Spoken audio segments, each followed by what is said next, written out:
Gracias. Seguimos esta conversación con el senador Manuel Camacho Solís, buscando las claves, Manuel, para entender el 2014 a la luz de los problemas que muy posiblemente quedaron enterrados en el 94, hace 20 años. ¿Tú crees que después de este levantamiento de los zapatistas en Chiapas, la situación de los indígenas chapanecos y en general tal vez de los sectores más marginados del país haya mejorado en estos 20 años de manera real?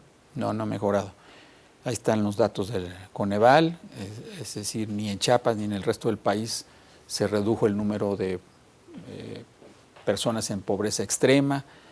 Me parece que los índices de salubridad, de educación, etcétera, siguen siendo los más bajos del país, junto con quizá Oaxaca y Guerrero, y que finalmente este es un gran fracaso. En vez de haber tomado esto como una oportunidad para corregir el rumbo económico del país, para echar a andar otras políticas sociales, pues no lo hicimos. Y entonces, mientras que Chile hace 20 años tenía la misma proporción de su población en pobreza extrema, hoy la bajó de 22 a 2 y nosotros nos quedamos con nuestro 22. ¿El riesgo de explosividad se mantiene entonces?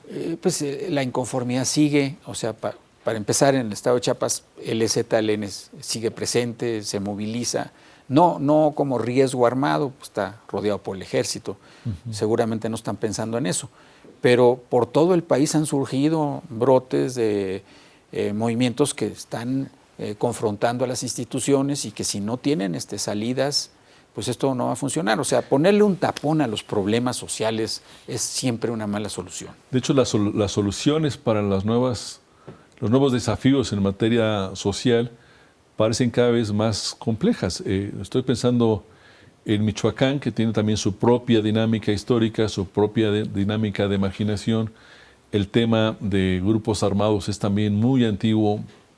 Desde los 50, por lo menos, hay gente armada en algunas zonas, como Apatzingán, etcétera. Y ahora tenemos ya en Michoacán un nuevo escenario con 3 ejércitos: el ejército federal, el ejército del crimen organizado, y era un nuevo ejército a partir de estos grupos de autodefensa que parecieran cada vez más grupos paramilitares. ¿Cómo salir de esa trampa? Bueno, es que en parte el problema de todas estas políticas sociales es que en vez de atender con otro criterio los problemas reales, se volvieron mucho políticas clientelares vinculadas a ganar las elecciones, y esto a su vez vinculado muchísimo a las campañas de publicidad. Entonces la política se separa de la realidad y se vuelve clientelismo y se vuelve publicidad, y enorme gasto en publicidad. Mientras que los fenómenos sociales y las realidades se siguen descomponiendo, como está ocurriendo en Michoacán. Que pareciera muy peligroso, ¿no? Yo imagino 2 o 3 estados, no mucho más, con el patrón de Michoacán, y el riesgo de vulnerabilidad para el país en su conjunto es muy claro, ¿no? Yo digo que si no se arregla Michoacán, con Michoacán es suficiente, porque ya Michoacán ya está impactando, los niveles de delincuencia y de violencia en Jalisco están creciendo muchísimo, están ya también teniendo repercusión en el estado de Guanajuato, que era un estado que estaba tranquilo. Muchísimas consecuencias si tú ves los datos de violencia y de delincuencia en el Estado de México.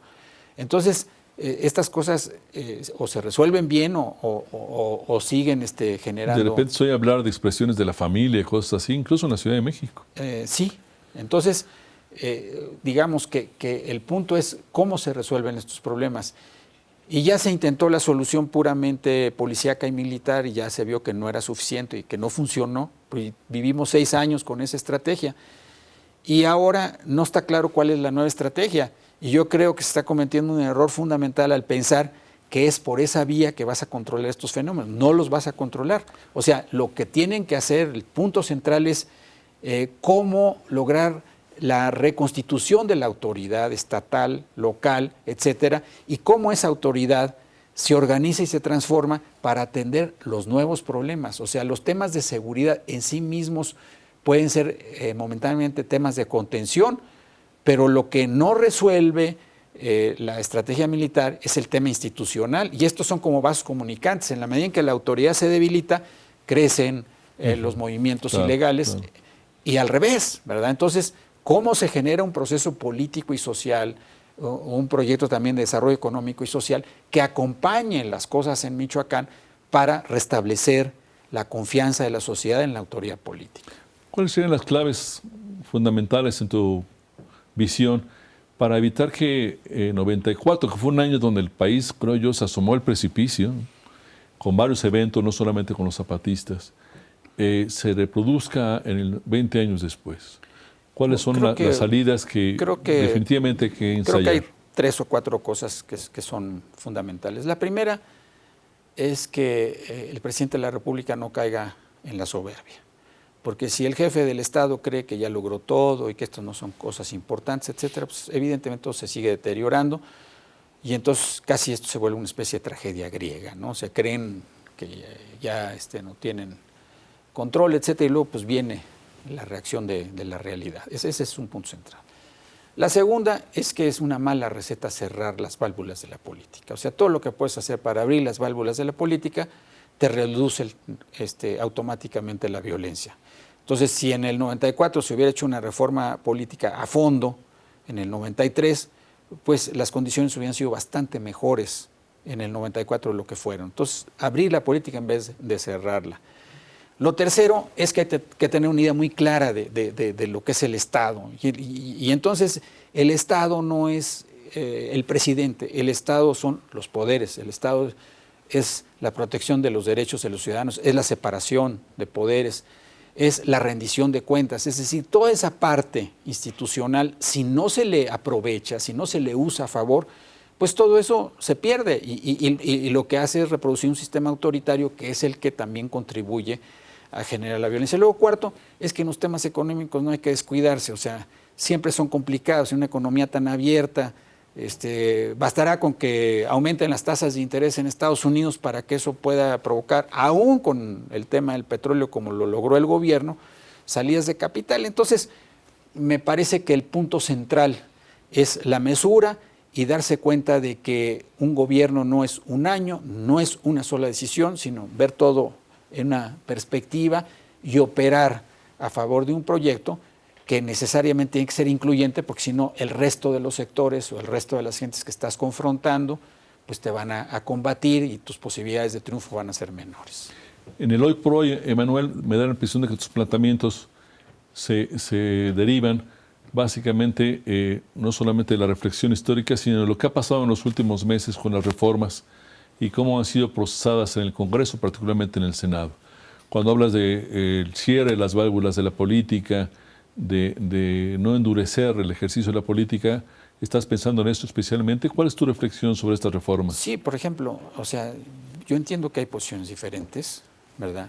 Estábamos en una lucha política, pero lo que ocurrió la noche previa a la aprobación de la reforma constitucional en el Senado, En materia energética, pues es una demostración de exactamente lo que no hay que hacer, que es violentar hasta los procedimientos. Es decir, meter en la noche sin que nadie se enterara un adendum con reformas que no habían sido ni siquiera discutidas ni conocidas y todas regresivas desde el punto de vista de lo que pensaba la oposición, lo que pensábamos nosotros, lo que pensaba además la mayoría de los ciudadanos de acuerdo con las encuestas, pues me parece que era una atrocidad.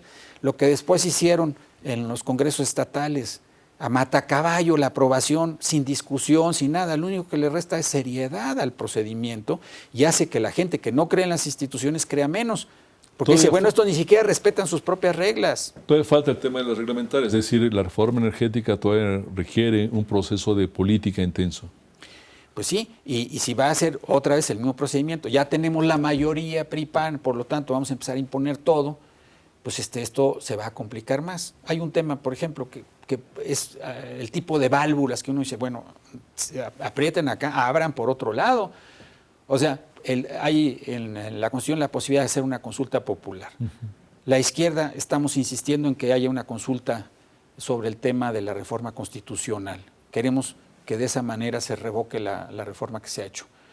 Y al mismo tiempo el gobierno lo que hace es decir no a la consulta y vamos a hacer todo lo posible para cerrarla y para quitar ese derecho constitucional en la práctica. Bueno, entonces, ¿por dónde se va a canalizar la inconformidad? Bueno, si se cierra la válvula de consulta, pues vamos a ver más manifestaciones duras en las calles, vamos a ver más convergencia de movimientos sociales enchilados que no van a tener salida y que por lo tanto se van a volver más radicales. Entonces, creo que la lección es bajarle a la soberbia y abrirle a la democracia. Senador Camacho Solís, ha sido un privilegio tener una silla rota. Muchas gracias, muy buenas noches. Buenas noches. Buenas noches a ustedes, hasta la próxima.